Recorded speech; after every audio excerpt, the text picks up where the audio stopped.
Alhamdulillah baik. Alhamdulillah. Jadi begini Bu, saya ada mendapatkan tugas dari pendidikan guru penggerak, yaitu mewawancarai kepala sekolah tentang pengambilan keputusan berbasis nilai-nilai kebajikan sebagai pemimpin. Jadi oleh karena itu hari ini Ulun mohon izin untuk mewawancarai Ibu. Apakah Ibu ada waktunya dulu sebentar hari ini? Ya, terima kasih banyak Bu. Langsung saja pertanyaan yang pertama. Selama Ibu menjadi kepala sekolah, bagaimana Ibu dapat mengidentifikasi kasus-kasus yang merupakan dilema IPK dan juga bidukan moral? Terima kasih kesempatan ini Ibu diberi pertanyaan. Karena kemarin ada kasus sedikit masalah anak-anak di kelas. Itu masalah anak-anak tuh ya, kalau kita bilang anak-anak itu kita ya anaknya tuh terlalu aktif lah kayak gitu. Jadi waktu jahil sedikit, ada sesuatu sedikit, ada mendidik ke anak. Habis itu kan kita bermasalah, habis itu kita bicarakan masalah ini pada anaknya. Jadi kita keputusan itu ada yang benar, ada yang salah. Namanya anak-anak ya Bu. Jadi kita bicarakan sama guru yang mengajarkan. Oh baik Ibu. Untuk pertanyaan yang kedua nih Bu, bagaimana Ibu menjalankan pengambilan keputusan di sekolah, terutama untuk kasus-kasus di mana ada dua kepentingan yang sama-sama benar atau sama-sama mengandung nilai kebajikan? Gini Bu, kalau yang masalah anak yang kita bilang ada memang ada yang benar, ada yang salah, kita omongkan bersama guru-guru tadi. Bagaimana jadi anak didik bisa dididik? Bu kemarin tuh dia mendidik karena agak terkejut kayak gitu. Anak-anak bisa kok bisa kayak gitu kayak gitu. Habis itu kita bicarakan sama orang tua sama anaknya tadi. Kita butuhkan kata dia ya. Habis itu gurunya menceritakan ke kita gitu. Jadi anak itu kita omongkan, kita bicarakan supaya anak itu paham. Terus nih Bu, pertanyaan yang ketiga, langkah-langkah seperti apa yang biasanya Ibu lakukan selama ini? Kita cari solusinya yang baik kepada orang tua murid dengan gurunya tadi. Nah, kalau itu masalahnya itu terlalu berat, kita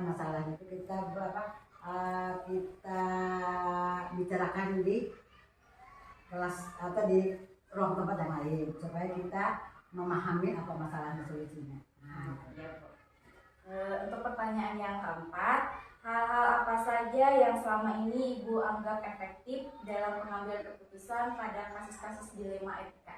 Nah, kita beri komunikasi antara orang tua murid yang dididik dan tidak dididik. Nah, kita beri komunikasi yang solusinya bagaimana supaya anak kita damai. Selanjutnya Bu, hal-hal apa saja yang selama ini merupakan tantangan nih tantangan Ibu dalam mengambil keputusan pada kasus-kasus dilema etika? Jadi kalau kita ada kasus itu, kita beri pengertian antara anak yang dididik dan anak yang tidak dididik bersama dengan orang tua muridnya dan gurunya yang ditempat. Terus apakah Ibu memiliki jadwal tertentu dalam sebuah penyelesaian kasus dilema etika? Apakah Ibu langsung menyelesaikan di tempat atau memiliki sebuah jadwal untuk menyelesaikannya? Bentuk atau prosedur seperti apa yang Ibu jalankan selama ini? Terima kasih. Kalau yang ada masalah itu kemungkinan tidak memperpanjang waktu. Kalau kita ada masalah kita selesaikan di tempat aja Bu. Bukan ada jadwal ini dan itu kan, cuma kita di tempat aja memasalahkan itu. Baik Bu. Adakah seseorang atau faktor-faktor apa yang selama ini mempermudah Ibu dalam pengambilan keputusan pada kasus-kasus dilema etika? Memang ada sih, kalau kita mengambil keputusan itu kita remukan bersama guru-guru yang ada di tempat. Baik Bu. Pertanyaan terakhir nih Bu. Dari semua hal yang telah Ibu sampaikan, pembelajaran apa yang Ibu dapat atau Ibu petik dari pengalaman Ibu dalam mengambil keputusan dilema etika? Begini Bu, kalau kita ada masalah kita remukan bersama-sama guru dengan orang tua murid ataupun orang tua muridnya, semuanya kita bicarakan, kita rundingkan, kita musyawarahkan Jadi keputusan itu Bu, di waktu kita hari kejadian hari itu pun kita meminta keputusan supaya kita bisa mendamaikan antara orang tua dengan guru yang di dalam kelas tadi itu. Oh, baik Bu. Bermusyawarah ya. Iya, jadi dengan jalan musyawarah ya Bu ya. Iya. Ya baik Bu, terima kasih banyak atas waktunya hari ini. Alhamdulillah banyak sekali hal menarik yang saya dapatkan melalui wawancara ini. Semoga bisa bermanfaat bagi saya. Sekali lagi terima kasih atas waktunya. Wassalamualaikum warahmatullahi wabarakatuh. Waalaikumsalam warahmatullahi wabarakatuh.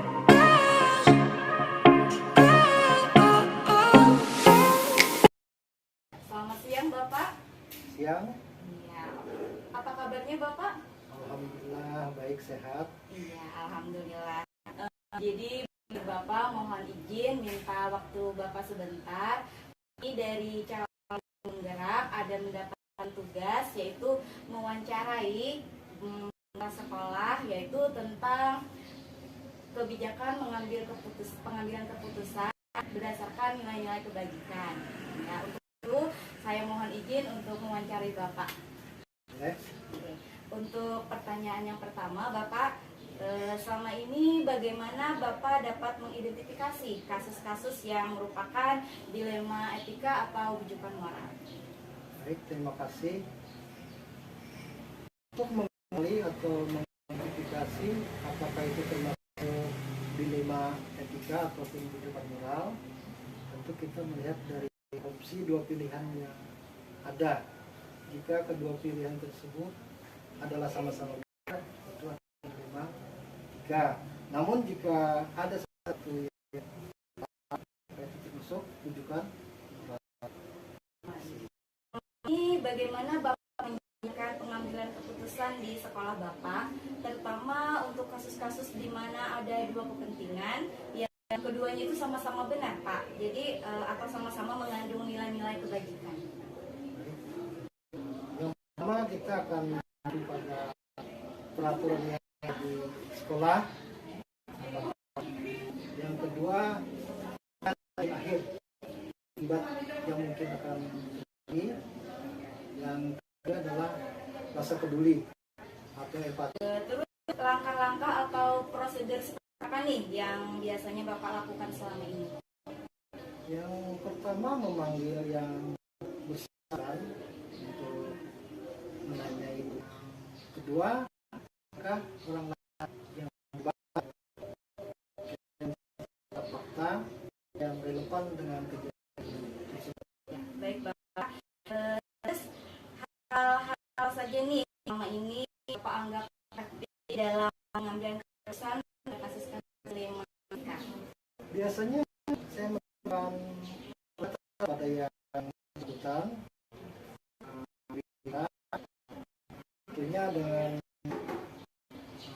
masukan nilai moral, nilai yang Terus apa saja yang selama ini merupakan tantangan Bapak nih yang mengambil keputusan pada kasus-kasus dilema etika tersebut? ini keadilan pasal ada sebagian yang mengatakan mungkin itu kasih. Nah, saya paling mengatakan bahwa seandainya kamu berada pada posisi bersangkutan, mungkin artinya ibu Bisa mengerti, merasakan merasakan rasa. Baiklah, apakah Bapak memiliki sebuah kata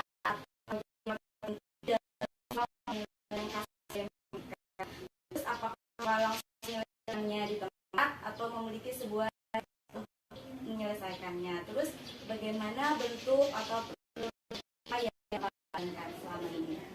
Kalau itu mungkin dilema etikanya bersifat ringan, Ya. mungkin terlambat datang, segera aja setelah mengajar kan langsung dipanggil, kita bicarakan. Namun jika dilema etikanya berat atau ketidakhadiran atau lambat datangnya kedisiplinannya yang melibatkan kita atau pengawas sekolah, tentunya kita harus menjadwalkan sehingga kapan kita harus duduk bersama Iya. untuk menyelesaikan. Baik Bapak, saya lanjutkan lagi pertanyaannya. Jadi ada orang atau faktor apa yang selama ini mempermudah membantu Bapak dalam pengambilan keputusan dalam kasus-kasus etika? Kepala setelahnya saya bisa untuk menyampaikan permasalahan, ada masukan. Melihat ada guru yang dengan guru tersebut bisa melakukan keputusan dalam hal masalah dapat diselesaikan dengan mudah. Kemudian faktor yang lain mungkin menciptakan kekeluargaan, menciptakan bahwa sekolah ada sebuah tim. Untuk pertanyaan terakhir, dari semua yang Bapak sampaikan, pelajaran apa yang dapat Bapak petik dari teman Bapak dalam